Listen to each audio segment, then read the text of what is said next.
Hello, Redwall survivor. Foxpen here, bringing you more Mossflower Odyssey 4 top 30 character reviews.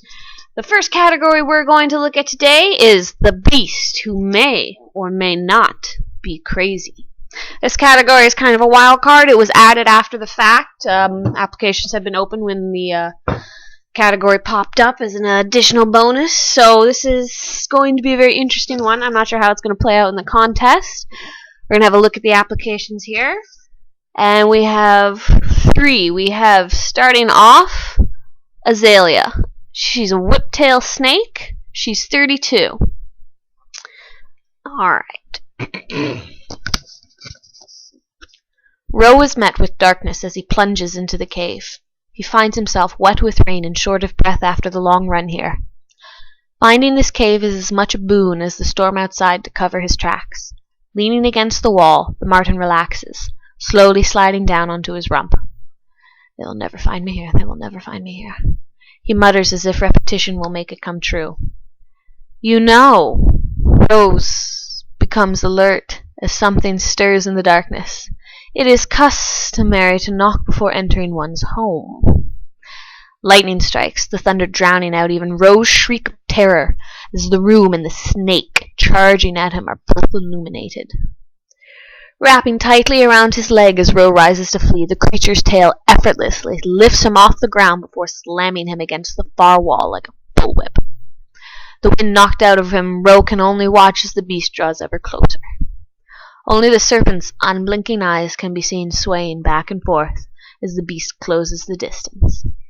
No! Get back! Get! Ro sinks even further into the wall to get away from the beast, his words falling flat as the snake thrusts its tail towards his head and tapping him lightly on the nose. Boop! Ro blinks slowly. Words fail him as the snake chuckles. So sorry, but the look on your face is priceless. Now. The snake uses her tail again to press against Rose's chest, her forehead pushing against his own as she says, You were going to tell Azalea why you break into her home, yes? Ro lets out a small squeak. It's the slavers. I was looking for a place to hide from slavers. I didn't mean to trespass. Please, The snake begins to coil around the marten, causing him to gasp. Why does the little marten thing shiver and fret so? Are you afraid? The snake says in what might be an attempt to be soothing. The marten's whine is all the snake needs to hear for answer. You have Azalea confused for barbarian adder, yes? But Azalea is no adder. Marten does not need to fear poisons. Azalea does not have. Azalea waits until the marten seems to relax before adding happily, No, Azalea is Whiptail. Whiptails love martens. You are so soft and cuddly. Azalea just wants to squeeze you to pieces. Ro gasps as Azalea gives him the viper equivalent of a bear hug, forcing the breath from his lungs and filling his ears with the sound of his own cracking ribs. Stop! Wait! He managed to say once the snake loosens her grip on him, if only for the moment. Please don't kill me. We can work something out. The snake silences Ro with a steady glare. Marten is not going to try and bargain its way out of this, are you? A beat goes by until Azalea squeals in delight, because Azalea loves it when beasts try that. It can get so boring here. Oh, riddles! Let's try a riddle. Marten likes riddles, right?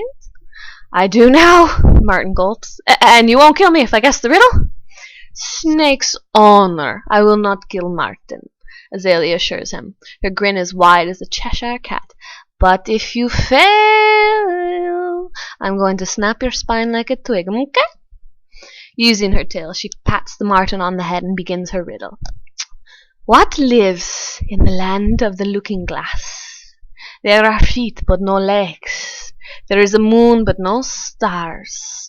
There is double letters, the marten says quickly. Ah! You fool! The answer is... Azalea pauses, her eyes narrow as far as they can. You cheated. I did not. You so cheated! Cheater! You have heard this riddle before. With a smug look, the marten replies, Now, don't try to wiggle your way out of this. A deal is a deal. You promised not to kill me if I got it right, and I won fair and square. Remember, snake's honor. Azalea growls, Fine, have it your way. However, instead of releasing the marten, her coils only tighten around him. Well, what are you doing? You promised to let me go! You are mistaken, marten. Azalea only agreed not to kill you, not eat you. Ro's eyes widen with horror. Before he can argue technicalities, Azalea begins to devour him. Alive. Oh, that was fun. Whiptail snake. I wonder. We very rarely see reptiles, let alone snakes, in Redwall Survivor contests. So this is nice. This is refreshing, and she's obviously strong. She flips a marten around like she's wielding a bullwhip with her tail, like the application says. So she could be, a contender in the gladiator ring, which is the central plot starting point of Mossflower Odyssey 4. This is really cool. Okay, a few spag mistakes. Ro's name is misspelled a few times throughout the applications. There's a few little ditties here and there. That doesn't really bother me though.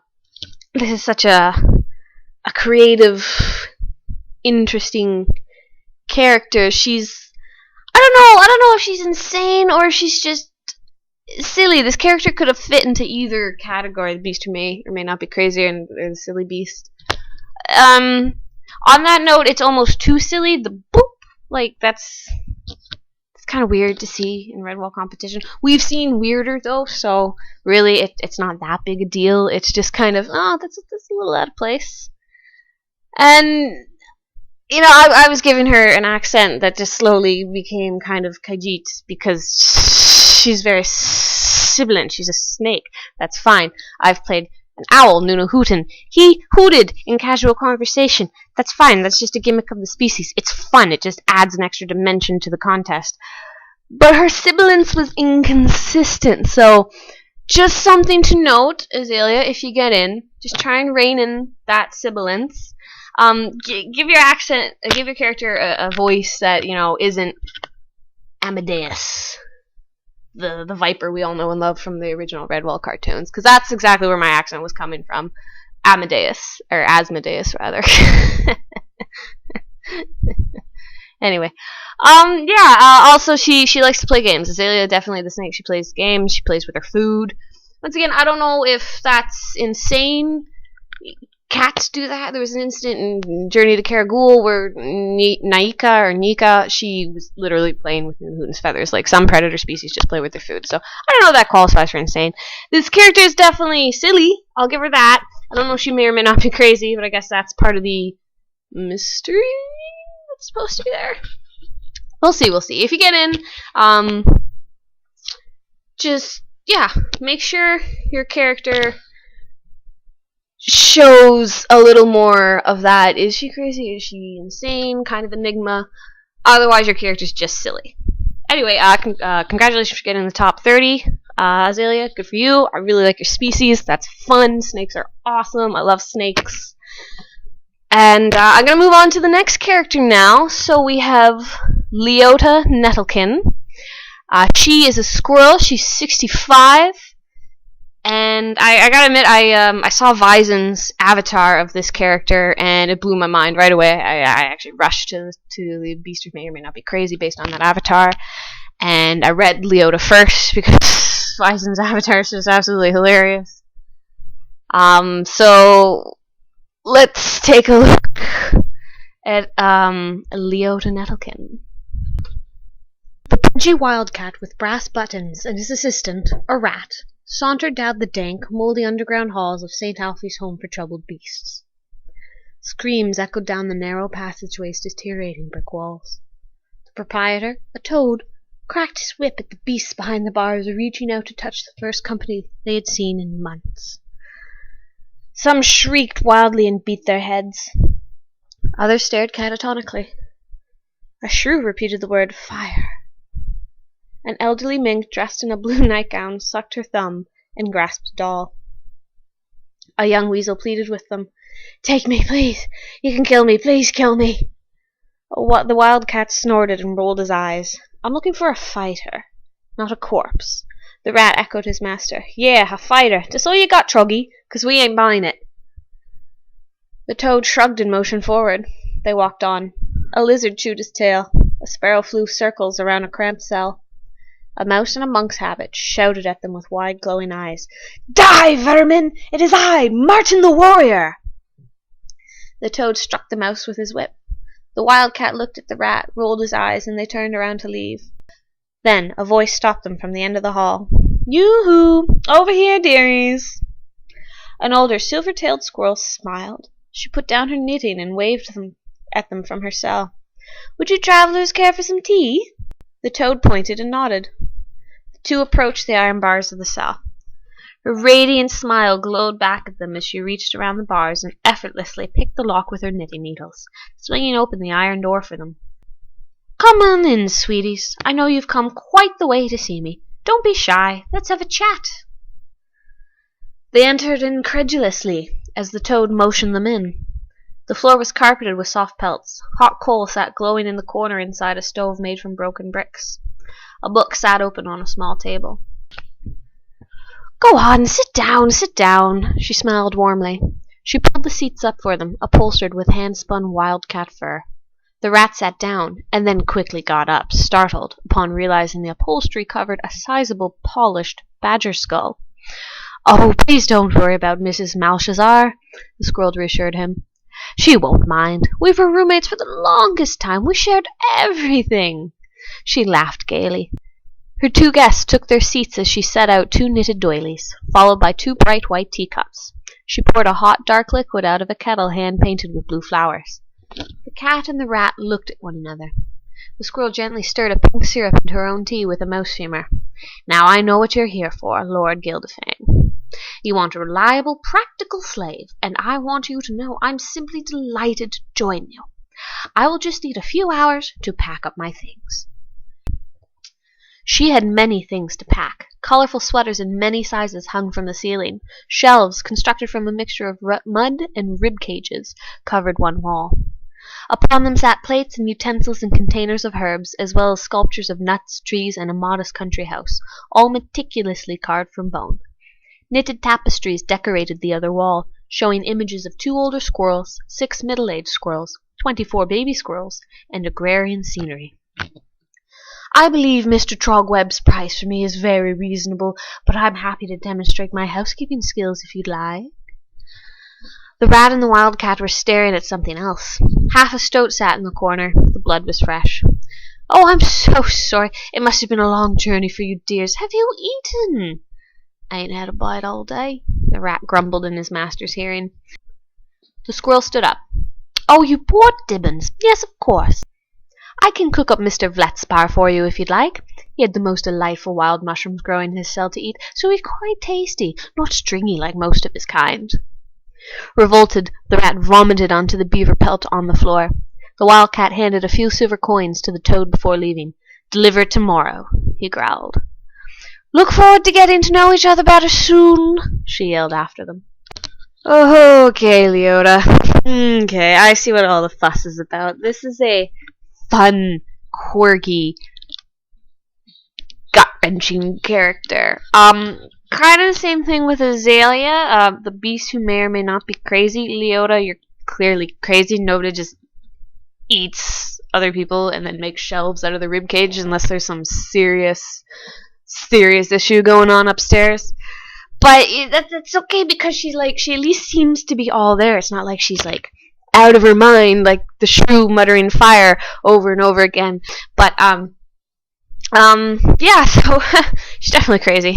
May not be crazy, you're definitely crazy. But that was cool. It was really interesting. I wonder how an old 65-year-old cannibal granny who knits and makes model homes out of bones is going to figure out a gladiator ring. This character's going to have to be very manipulative, I think, in order to survive the contest reasonably. Otherwise, you're going to get to a scenario where you have to fight, and it's just like, how are you going to realistically get your character out of that situation? She's also been institutionalized for what I'm assuming, based on the amount of rubbish she keeps around. I shouldn't say rubbish, she actually seems very meticulous and tidy. But the amount of paraphernalia she has in her cell seems to be quite a lot. So she's been there a while. I'm going to assume she's out of shape. The treatment in the asylum is terrible, so definitely she seems to be eating well, but eating better than her roommate did, at least. The badger skull, I like that. That was a cute touch. And then there is a lot of description going on in this app, and I feel we don't actually know a lot about Leota herself, except that she's crafty with her paws. She makes little models. She knits. She's perhaps painted her teapot. She's got that family portrait. I assume it's a family portrait and not like a victim's ledger. Please don't be a victim's ledger. That's a lot of babies. So yeah, there's a lot of description. You paint a lovely scene of the asylum. Very lovely indeed. The room, the cell sounds amazing. The furniture, the wildcat, the hand-spun wildcat art. Damn. But like I said, I really don't know who Leota is. So, definitely you have a 750 word selection to kind of work with, but we need to know who your character is by the end of that. So just food for thought, more characterization. Next on the list of the beast who may or may not be crazy, we have Kentigern MacRaff. I hope I'm saying that right. As usual, I do apologize for butchering any and all names of top 30 applicants. Kentigern is a Highland hare, and he's 26 years old. The tarnished metal in Kentigern's paws glimmered but faintly in the subdued flicker of candlelight. His eyes lingered on the metal for a moment before raising to look fondly at the young hare, legs dangling off the edge of the bed perched before him. He offered her a small smile. "See this medal?" he asked. "This belonged to your gran. D'ye ken how she got it?" "Aye," the young hare responded with a grin. "She fought in a black siege of Sally Manderstone." Her enthusiasm solicited a fond chuckle from Kentigern. "Aye, she sure did. She stood at the gate of Salamandastron with the old badger lord and drove out the horde of Gardug the Beater. Your gran was a fearsome warrior. She slew dozens of vermin that day." He paused briefly and placed a paw on her head. "I'll have to leave now." He raised the medal with tender paws and pinned it to her dress. "Here, take this. You're a braw bonny lass like your gran, and she'd want you to have it." She looked at the medal, eyes wide, before frowning. "But will ye nae come back home soon?" "Ach, I canna say for sure, bairn," he sighed. "But when I do, I'll be comin' home with some mair of these, I promise. Got a bid now, lassie." He gave her a final smile before blowing out the candle and submerging the room in dark. The door shut with a gentle sigh to echo Kentigern's own melancholy exhalation. He paused for a moment to recollect himself. "I don't know just what you think you're doing." "I don't know just what you think you're doing." He looked up to meet a gaze simultaneously obdurate like the granite face of a mountain and piercing like twin daggers boring accusatorily into his skull. Behind the glare, his wife stood with her paws perched irately on her hips. Kentigern greeted her with a disparaging smile. "Bonny, my bonny lass, I dinna think ye ken why they're so angry." At this statement her glare only intensified. "Oh, you'd best be believing I'm angry, Kentigern MacRaff, and I know full well why as well, and don't expect to find this door open when you come back."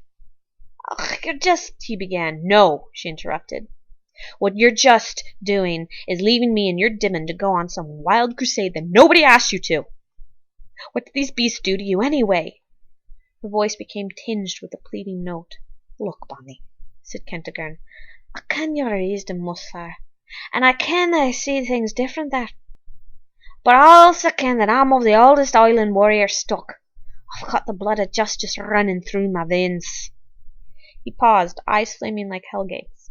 "I canna stand by while vermin are rewarded for their evil. You ken the old stories. Murder, pillage, burn. All the death and destruction of Mossflower and the Northlands. It's them." "Times have changed, Kenty. They aren't like that anymore. When was the last time a horde even appeared? Seasons ago, before either of us were born." "That ain't what your ma would have said. I ken she'd my mother," seethed Bonnie, "was as crazy as you, except she had an excuse." "Ain't an excuse, lass. It's the brass sacrament of the North. She futilely shook her head in frustration. I'm sick, she said, of your justification. Leave if you want. If you come back, you'll wish you died in that arena. I can guarantee you that. He nodded and moved to grab his bag and claymore. As he brushed by his wife, he stopped to look at her one last time. They deserve this. I can't you kente. The glare didn't soften. Go. As she uttered that single word, she resolutely turned her back to him. Kentigern paused at the door. Tell wee Bonnie to be braw. Tell her that'll Paul be home soon. His plea was met with silence. Bonnie, tell her. Bonnie remained with her back to him. Place? Again he was overwhelmed by emptiness of the air. He bowed his head, and with a sigh he stepped out into the night and was swallowed by the dark.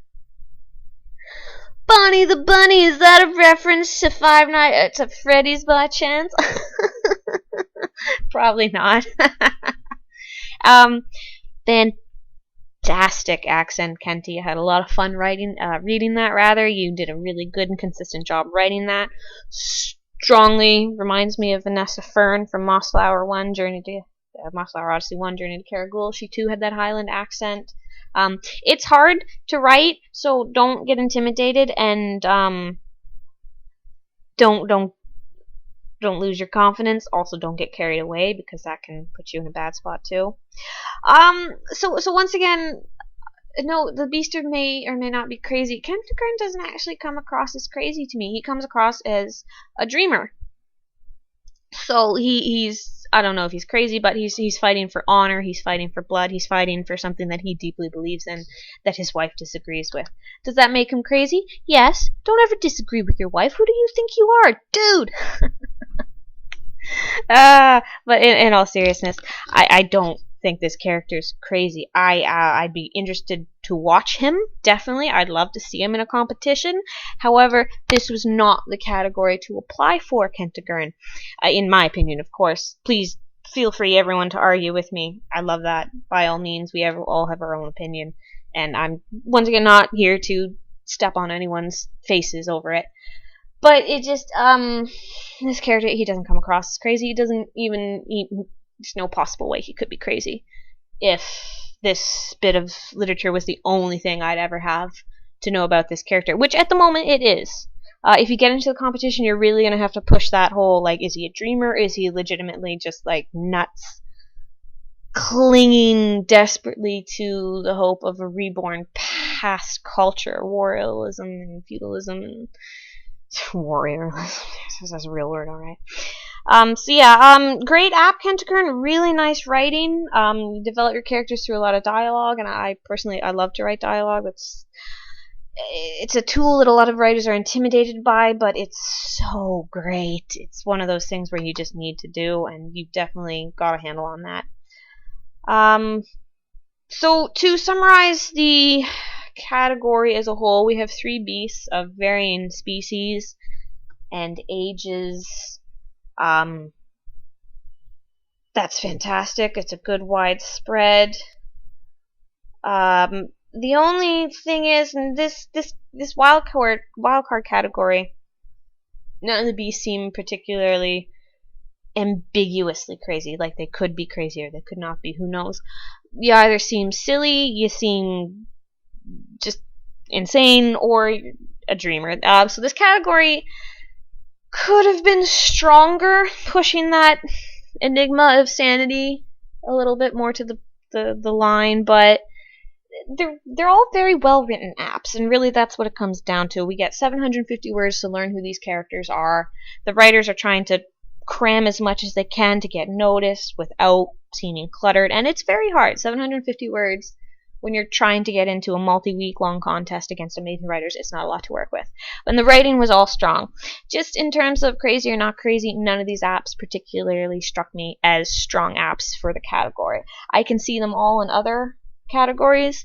Maybe it shouldn't have been, the beaster may or may not have been crazy to add at the last minute, but some other kind of category perhaps would have better suited these top 30 picks. I'm not sure what other kind of applications were submitted to the category either, so who knows. All in all, Strong apps, just an interesting category. It might prove to be crazy.